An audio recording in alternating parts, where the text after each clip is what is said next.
Le ministre des Enseignements secondaires, en collaboration avec le Minpostel, la CRTV, l'UNESCO et l'UNICEF, a développé une plateforme d'enseignement à distance pour les élèves du secondaire au Cameroun.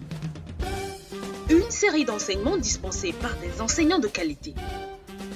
Pour les élèves du secondaire.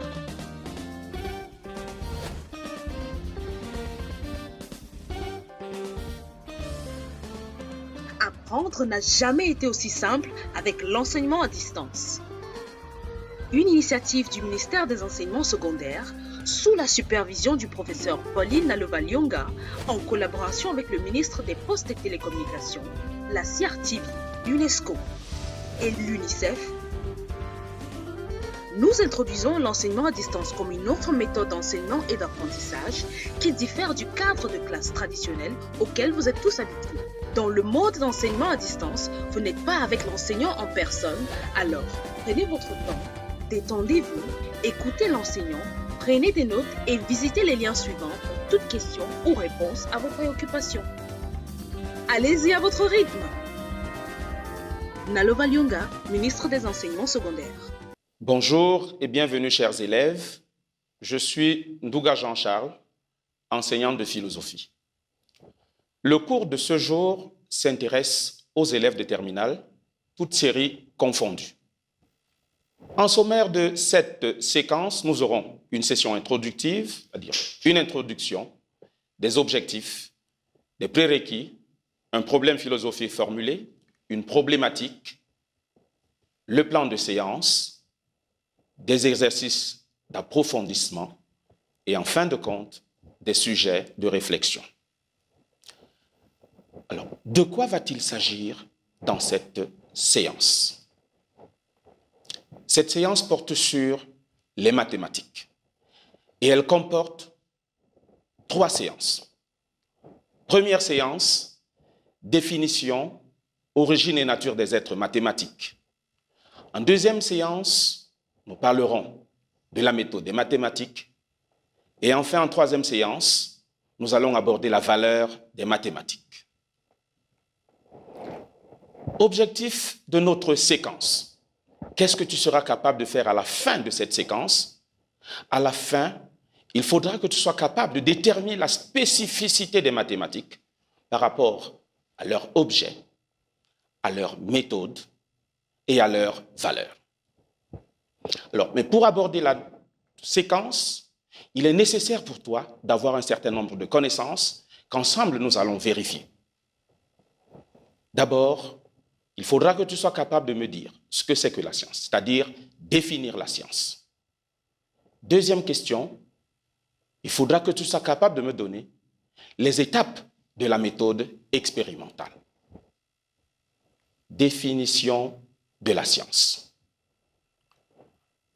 Disons ensemble que la science est une discipline rationnelle, cohérente, dont le but est d'expliquer les phénomènes naturels de manière expérimentale. Vous voyez, j'ai dit de manière expérimentale. Voilà pourquoi la deuxième question parle donc de la méthode expérimentale. Donne-nous les étapes de la méthode expérimentale. Ça, tu dois être capable de me le dire parce que tu sais déjà que la méthode expérimentale comporte 3 étapes. Première étape, l'observation des faits. Deuxième étape, la formulation des hypothèses. Troisième étape, la vérification expérimentale qui est suivie de la généralisation de la loi. Alors, si ces connaissances sont assises, nous pouvons donc ensemble maintenant formuler notre problème philosophique de la séquence sur les mathématiques. Il s'agira pour toi de déterminer la nature réelle des mathématiques. Et qu'est-ce qu'on entend donc par nature réelle des mathématiques? Il s'agit, pour le dire, de définir les mathématiques, donc donner la définition des mathématiques, de parler de l'origine et de la nature des êtres mathématiques, d'insister sur la méthode mathématique et enfin sur la valeur des mathématiques, parce que voilà tout ce qui nous permettra donc de distinguer cette science des autres. Alors, formulons notre problématique pour pouvoir dérouler le problème philosophique. Nous allons nous dire ceci. Qu'est-ce qui fait la particularité des mathématiques au point de les distinguer des autres sciences? Alors, pour entrer dans la séance du jour, contrôlons un certain nombre de prérequis. En t'inspirant, en regardant les différentes épreuves de mathématiques déjà parcourues, peux-tu nous citer les êtres mathématiques que tu as déjà rencontrés? Alors, tu es capable de me dire que tu as déjà rencontré le signe plus, par exemple, le signe égal, le signe de la multiplication, de la soustraction, plus ou moins, la différence, la division ou encore l'implication. Les symboles également. Nous avons le symbole de l'infini, nous avons le symbole du pourcentage, nous avons pi, epsilon, bêta. C'est bien, comme tu as trouvé ces êtres mathématiques. Et maintenant, deuxième question. Ces différents êtres mathématiques que tu as trouvés, est-ce que tu peux les toucher du doigt? Est-ce qu'on peut les toucher? Est-ce qu'on peut en faire une expérience sensible? Partant de tes différentes épreuves, je suis sûr que tu me diras non. On ne peut pas les toucher. Du doigt surtout. Et pourquoi on ne peut pas les toucher du doigt? Simplement parce que ce sont des représentations de l'esprit. Ce sont de pures abstractions. Nous pouvons donc, fort de tout cela, entrer dans notre séance du jour pour définir les mathématiques, déterminer leur origine et surtout leur objet. Alors, à la fin de cette séquence, qu'est-ce que tu seras capable de faire? Il faudra que tu sois capable de définir les mathématiques, de déterminer leur objet et surtout la nature de cet objet. Alors, posons-nous donc un ensemble de questions pour pouvoir résoudre le problème ainsi posé. Première question, qu'est-ce que les mathématiques? Deuxième question, quelle est leur origine? Et troisième et dernière question, quelle est la nature de leur objet? Ces trois questions vont nous orienter dans le déroulé de notre cours. Justement, on parle du plan de la séance. Nous aurons donc une introduction au cours de cette séance. Nous allons parler de la définition des mathématiques, origine et objet des mathématiques. Nous aurons des citations utiles et enfin des questions d'évaluation. Alors, en introduction, définissons donc les mathématiques et surtout insistons sur leur spécificité, sur la spécificité des mathématiques. Alors, qu'est-ce que les mathématiques? Il s'agit d'un ensemble de sciences logico-formelles ayant pour objet le nombre, la quantité, l'étendue et l'ordre. Le nombre, la quantité, l'étendue et l'ordre. Qu'est-ce qui caractérise les mathématiques? Et dégageons donc ensemble les principaux traits caractérisant cette discipline. Le premier, la rigueur. En mathématiques, les démonstrations se veulent rigoureuses et cohérentes. Deuxième trait, la rationalité. Les démonstrations mathématiques sont purement rationnelles. Troisième chose, l'exactitude. Les mathématiques ne laissent aucune place à l'incertitude. On a donc les trois traits, la rigueur, la rationalité et l'exactitude. Le deuxième point que nous abordons au cours de cette séance porte sur l'origine et la nature des êtres mathématiques. Et à ce sujet, trois principales thèses s'affrontent.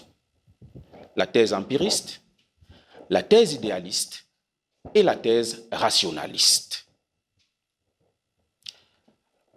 Les empiristes, ils vont parler de l'origine égyptienne des mathématiques.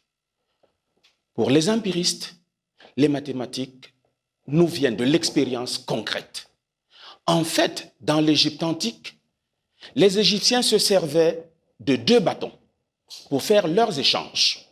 Et la disposition de ces bâtons est conséquente. Lorsque les bâtons, par exemple, étaient disposés de cette façon, c'était pour une addition.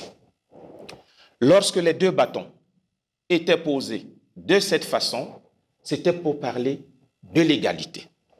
Lorsqu'ils sont disposés de cette autre façon, on parle de supériorité ou encore d'infériorité lorsqu'ils sont disposés dans ce sens, de multiplication lorsqu'ils sont disposés ainsi. Les Égyptiens, en croisant donc leurs bâtons, sont parvenus aux mathématiques. Et fort donc de cela, les Égyptiens ont pensé que les mathématiques étaient concrètes. Les empiristes, donc à la suite de ces Égyptiens, vont affirmer l'origine concrète, expérimentale des mathématiques. Et à la suite des empiristes, nous avons donc John Stuart Mill. Il va nous dire précisément ceci. Les points, les lignes, les cercles que chacun a dans l'esprit sont de simples copies des points, des lignes, des cercles qu'il a connus dans l'expérience. En d'autres termes, d'après John Stuart Mill, parce que dans l'expérience concrète, j'ai vu un tronc d'arbre coupé, cela m'a donné l'idée de cercle.